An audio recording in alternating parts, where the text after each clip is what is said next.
Welcome, welcome. It has been a while. Hope everybody's doing great. I know I am for the most part. So, what's on my mind to discuss now is speaking up. Speaking up! Speaking out. This has been one, the church kind of put it on their, what we talked about today in church, but also it's kind of funny that God worked it out that this has kind of been what's on my mind too. I think with everything going on nowadays, and no matter what walk or season that you're going through in life, we have to learn to speak our feelings, whether it's in a marriage, in a work relationship. There's another guy from the past. Hopefully I can find that link and post it. I'm being a one-man band, so with advice and opinions in the background to guide me. But nonetheless, right now, a one-man band doing all this. So there's a link I just saved. A guy from in the past. I forgot his name at the moment, but a part of the Ku Klux Klan back in the day, and him and a guy walked away. And one of the things that he has said is we've got to learn to talk to get, instead of all this fighting. And I'm thinking about that from the past to the present to all walks of life. And we have to speak out. And I think if we don't speak out, we cannot be heard. There's people that want, even though there might be a time and a place to be quiet, because you got to learn and listen and grow and take in information. But if you don't speak your mind, we hold that frustration in. And it will, I know from past experience, it's eaten me alive.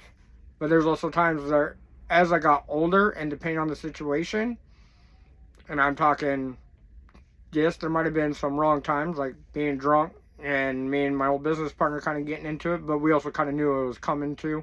So it really wasn't a shock at that time. But it came out during drinking than a regular sober conversation, which could have resulted a lot different. Again, another story. There's a lot of stories that are going to be told. Anyways, off track. Pull the train back. For example, there was a time when I was working at Burger King. There was a young manager. I wasn't too much older than him, but he was getting upset that I was late, even though the managers above him knew that I'd be late because of my business.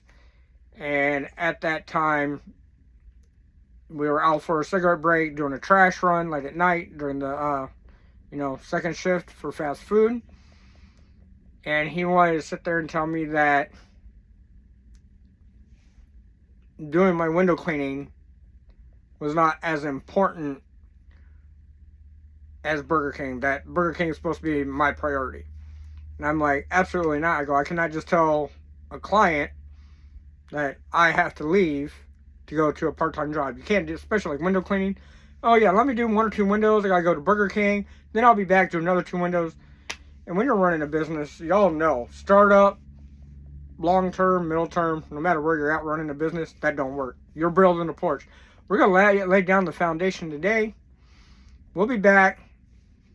I got another job I got to do. Maybe construction might be a little bit different, but, if you're starting your own business, even in construction, you're trying to grow that and walk away from what you're doing. And I've also noticed, in that we got to learn to speak up for ourselves. Sometimes it might not be the right way or the best way, but you also got to follow the instincts. And I don't have any regrets. I really don't. I did what I had to do at that moment in time. Even nowadays, I think as speaking up, those that know me, and even my situation and those who I'm around currently, me and somebody, we get in arguments. But at the same time, at the end of the day, because we've also had conversations in the background,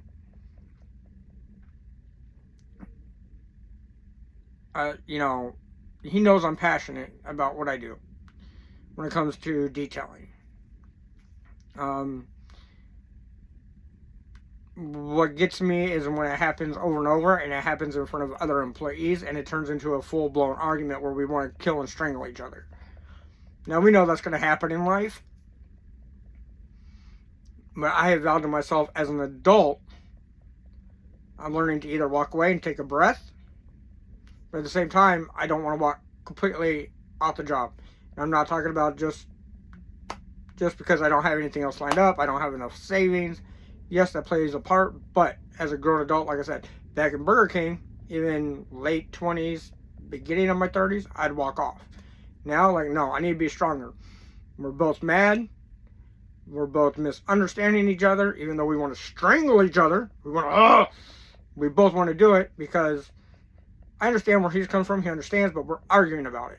And when it's the same thing, yes, it gets old, it gets exhausting. That's in a working relationship, and I know it happens in a marriage. So what I've done is, as speaking out and speaking up, I'm still not afraid to do that because it's going to be boom, boom, boom, boom. We all have our cutoff time. So I want to encourage y'all, think about it. No matter where you're at, an adult, older than me, right around my age, I'm 41, people that are younger, I want y'all to take this as encouragement. Think deeply before you speak out, or maybe there might be a better way to speak out. But also, you might have to, walk off that job. I'm not saying do that all the time with every job, every opportunity, because sometimes it's just that heated moment. There's a misunderstanding. And as adults are speaking up, and you got to understand that business owner, your business partner, your marriage, your kids, it's a heat of the moment. That don't mean let me run off and just forget the whole world. Because I've done that, and it bites you in the butt. It's not to say you have regrets, because God, especially with God, there's a chance at some point down the road, having faith and things to work out. But at the same time, learn that it's that moment, that person has feelings, that person has thoughts and concerns, and they have their own, especially like in a marriage, even though you guys are all together. She has her work stress, you have your work stress, then you got the kids' stress. You just happen to blow up at each other. That don't mean, oh my God, I want to get a divorce. Come on, guys, we got to be stronger and better together. And I think same thing with all the politics. And I'm not a big political guy, but I'm slowly kind of getting there, to be more of an adult, to be more involved and speaking up. So let's go there for a quick minute regarding the politics. Our biggest thing, and even at our church, is it's not that we're being tolerant as Christians to be Christ-like. There is no perfect church. But I think when it comes to this religion and everything that's going on in the world that we see, especially, I'm going to say more or less Twitter than we do the news.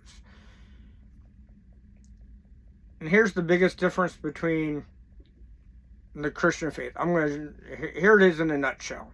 When it comes to religion, guys, before major politics, before we start getting into the back and forth, or more or less a discussion of what's right, what's wrong in the Bible, this and that, in this book, we can have all that discussion. We learn and grow from one another. But what the biggest difference that people that we're having already seen is all this praying and all that is people forcing the religion on one another. That's the biggest things about Christians throughout the Bible, and even in today, versus other religions, the Muslims and all that. Do they believe probably in God? Absolutely. They might not believe in this, but they do. But let's just say the Muslims do believe in a God, and they're praying 3 times a day, whatever. But to block traffic and all that and force your religion, that'd be like, this is right, this is right, this is right. No, it could be wrong. Why do you think that is wrong? And I think we need to have those deeper discussions. Why is it the Muslims are believing that? But I think where our fighting and all the protests come into play is forcing it. I'm not going to sit there and force you to believe in God. I'm going to pray that you believe in God. And, like Pastor Byron and other I'm going to say ones that really believe in the Word of God, and it's not just the toot the horn or boast and all that. What I really see in these kind of preachers, like Pastor Byron over here at Redemption in Beaumont, or anyone in this realm, non-denominational, or it could be Baptist or whatever, is they rather you go to a church and find that church and still believe in a God than not be in church and find people that you need to be around.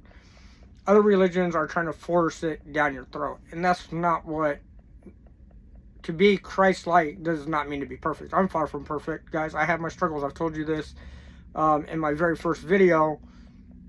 I struggle with addiction. I'm not perfect. I'm still struggling with chewing tobacco. I'm not perfect. God is perfect. And God works in amazing ways. And I know his son died on the cross for our sins. Yeah, I've learned it more and more as I'm getting older and seeing things, how things are working and coinciding. And I'm learning to work and grow myself.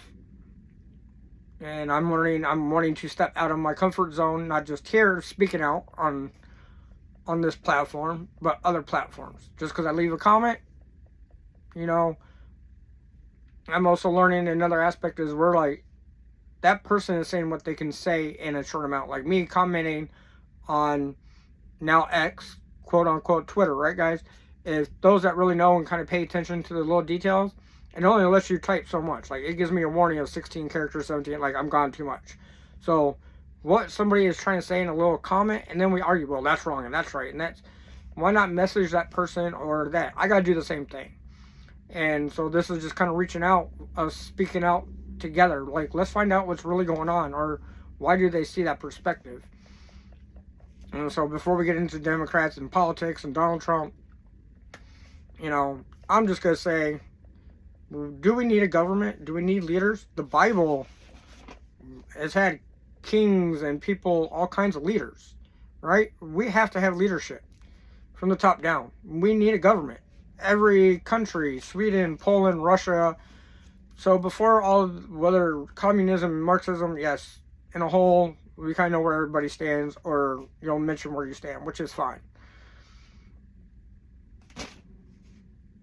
I kind of stay in the neutral zone, conservative, whatever you want to call it. But I'm going to say, personally, from experience and growing up, I grew up when gas was less than $1. It is making it harder for people to grow and invest. But I'd work in the realms that I have to slowly get there. And that's also a good thing of everything not being so easy.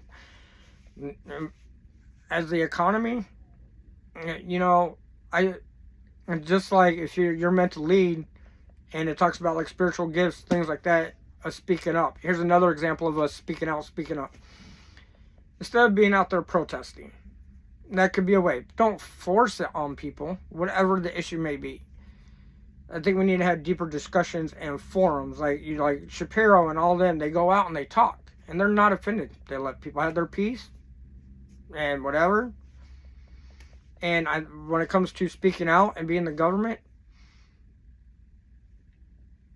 if I wasn't maybe a felony and God was leading me that direction and I didn't have a felony to kind of hold me back, maybe I should go into politics. Would I have to go back to school? Possibly, whatever. I don't know. Don't know if I'm going to go there. It could be when I'm 50. But I know things have bit me in the butt when I spoke it. It's somehow come to pass. You might see me in the thing of politics. I might not be a governor or whatever. But you never know. You might see me in there one day. What I'm saying about speaking out is everybody needs to speak out in what they believe in. And here's the thing, guys. When it comes to government and speaking out, and your voices, remember, it is not their job as leaders to make everybody happy. It's just not going to happen, guys. And if we can come to like even that basic term and concept, they try to make everything with the right politicians in place. Even if it was a Democrat or Republican, I'm going to say it. We're growing stronger, right? Growing stronger. Right, wrong, or indifferent, the goal is to try to make, whether the laws from your state to your local to federal, across the UN and foreign policies, minus what we see on TV and the platforms like Twitter and everything, none of them are going to get perfect. My faith is not in them. My faith is in God that controls this whole world. Maybe it is time for a certain season, but their goal, I know my government is never going to make me happy. Whether I vote, don't vote, voice my opinion. Maybe I do want to vote, but I can't get away from work. Doesn't mean I don't care. I haven't voted in the past because I used to be one of those people. Now I want to, but if I'm at work and I can't get away being the only guy at the shop, it is what it is. So maybe in politics I might be there one day. I don't know. But don't be afraid of your voice. Sometimes think about it before you go in, whether it's to work, your marriage, like, how can I word this or talk to them? Have those deeper conversations. And I think that's where the world, like, we need to come together as a thing.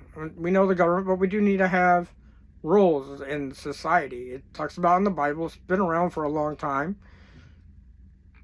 Even before the Bible was written, God gave the Ten Commandments. Like, yes, do things get turned and twisted? And what I say, you might mean different, and what you tell me, but maybe we're saying the same thing, but in different ways. So don't be afraid to speak out. And please, I encourage y'all to leave your comments and feedback is much needed, because I cannot grow or get to know you guys if I don't get any feedback. And please share the videos. Let's help one another grow as much as possible. And I will see y'all again. Have a great and blessed day.